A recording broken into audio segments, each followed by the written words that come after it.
Lord forgive me for this trap shit. Sergeant Smack make it backflip. Telly Hank with the action. With the Vato speaking Spanish. Frank Matthews how I vanish. Came back like I'm King Tut. Gold BBS's on a beamer. When Fat Cat was 10 queens up. Ball off the profit, not the re-up. Blah blah like Puerto Rican Jesus. Uptown like I'm Baby Maine, just caught a touchdown. Roger that. Here. Police with a search warrant. Got it. Police with a search warrant. In 2014, Operation Cash Hungry began with the Palm Beach County Sheriff's Office working with U.S. Department of Agriculture Office Inspector General.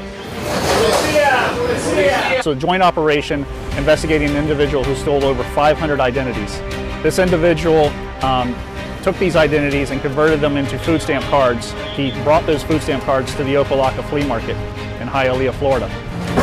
Police, policia. We came to Hialeah, Florida and Opelika to try to discover what he was doing with those food stamp cards, and we discovered that a large organization of vendors, produce vendors, were converting those food stamp cards in a massive scale to cash. Food stamp fraud. Police and the Fed sweep into a South Florida flea market and make dozens of arrests.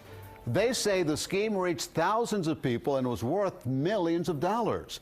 CBS 4's Peter Dench is live for us in Opelika with more on what the Feds say was happening for years. Peter? Elliot, the U.S. Attorney here in Miami says it's believed thousands of people use their food stamp cards to illegally receive cash instead of food.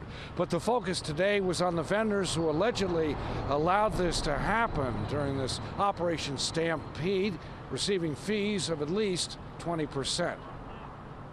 This is the largest food stamp fraud takedown in U.S. history. U.S. Attorney Wilfredo Ferrer says 22 vendors are accused of illegally receiving more than $13 million from the U.S. government. They allegedly allowed food stamp recipients to use electronic benefit cards like the ones seen here to get cash instead of food. These cards are to be used solely to purchase food, not to get cash.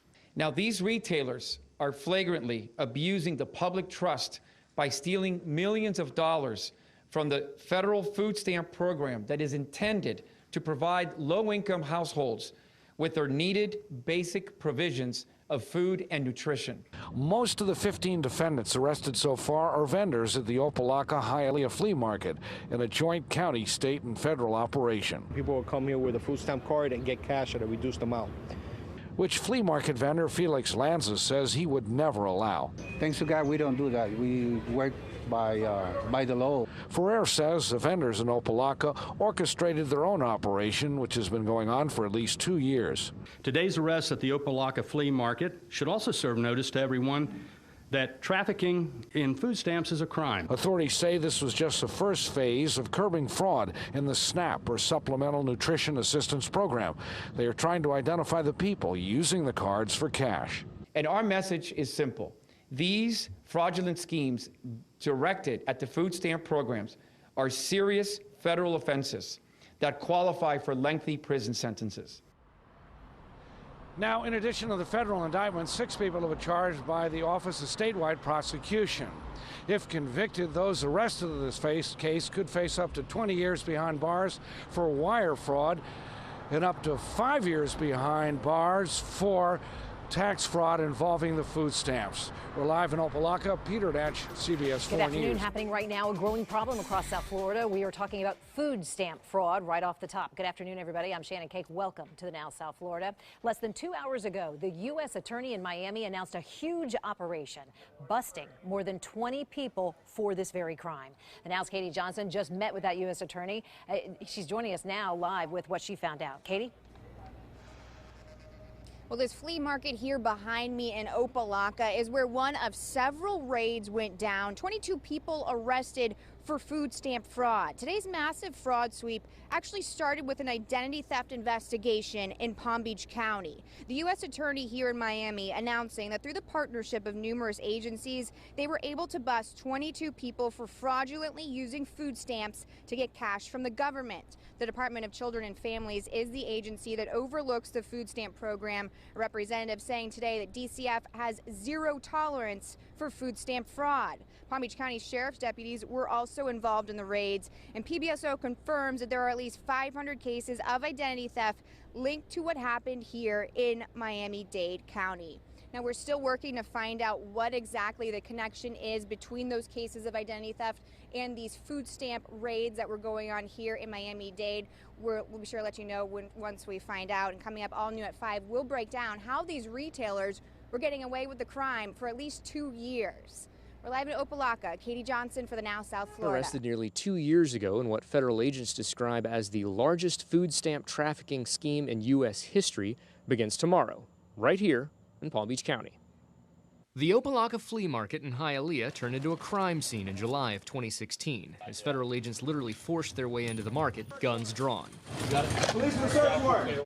One of the men taken into custody that day, Michelson Janvier, alias Jay Freezy, is accused of stealing the identities of nearly 500 victims in Palm Beach County. According to arrest reports, Janvier used his stolen IDs to collect an unknown number of SNAP EBT cards, which he then illegally converted into cash at multiple locations in South Florida, including a certain flea market. In illicit business since 2013, Janvier's alleged criminal enterprise cost the SNAP system over $250,000 in that 3-year time span.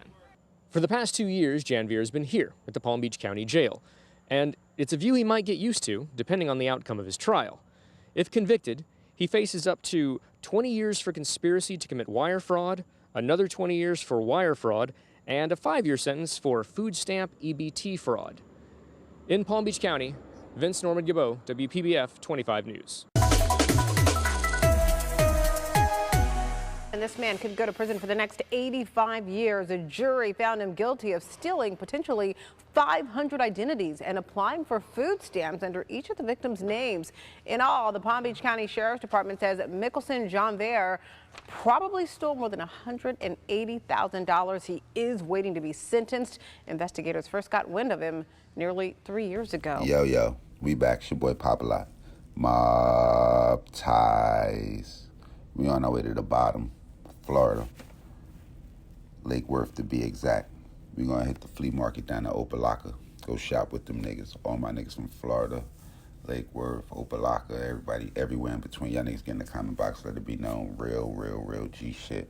Now the guy that we're gonna be covering today is gonna be a guy by the name of Michelson Janvier. But I crowned him as King EBT because niggas cannot fuck with him on this EBT shit. The thing is, he got followed, but it's a whole nother story. Now, we're going to talk about what was called at the time the largest EBT or food stamp scam that they had going at the time.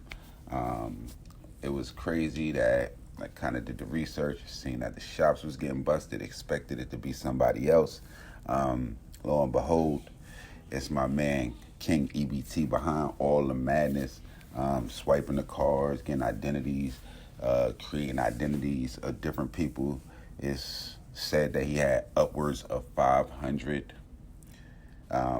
people's personal information. So he was like creating EBT cards using that personal information, taking it down, swiping on it. Almost a genius scheme, because it's really in the shadows, but you got to watch out, make sure you're not getting followed, man. But I want to go out on a limb and say I definitely probably don't think that this is the biggest scam, because I just doing my research on this one, I seen some where it was two brothers, I'm gonna call them the Bush brothers, where they hit a lick for about 3.5 because see, my man King EBT, he was kind of middleman in it. He ain't own nothing but the cards. These other people that I seen, them niggas, they had the cards and the businesses, and we gonna get to them. So I ain't really gonna get too in depth, but another case in Ohio where I seen they hit for a large ticket. But we all know, well, I don't know if y'all know, I don't know how plugged y'all are, but shit, me, We all know them stores, or I know them damn stores you can go in. Well, if you happen to have an EBT card, you go up in the joint, you know, they give you a little 50 for the Hyundai or some shit like that, or not to say that I partake in shit like that, or we all know the other people, and I'm gonna let y'all know what I do partake in. We all know the other people that, you know, they just got too much, can't spend it, man. They just want 50 for the 100, man. And yeah, I like steaks. I like all of that kind of shit. So, hey, what the ticket is on it. But let me act like the people watching. But yeah, so that's pretty much it in a nutshell. They say he was facing 85. As y'all seen, looked like as it got closer to trial, it was more like 2 deuces and a 5. I want to say like wire fraud and the identity shit. And then they gave him 5 years for, or they wanted to give him 5 years for the food stamp impersonation or whatever the fuck you want to call that charge. You know, just that shit is really one big shit fraud, man. But I don't know, what are y'all suggestions? Where did he go wrong? And we all know he was getting shortchanged because they talk about it's the largest shit in history. Of course, the nigga's going to end up with $140,000 out of the largest shit in history, man. That's why I can't fuck with niggas, man. That's why I do my own business, man. The hell, man. Y'all going to shortchange me and a nigga with the cards. Man, y'all get in the comment box, man. Let me know what else we need to cover, what cities we ain't been to. Y'all make sure y'all follow me on Instagram, Twitter, POP_A_LOT. We're going to be back with some more Trill Real Spill. It's your boy Popalot, Mobb, Tithe.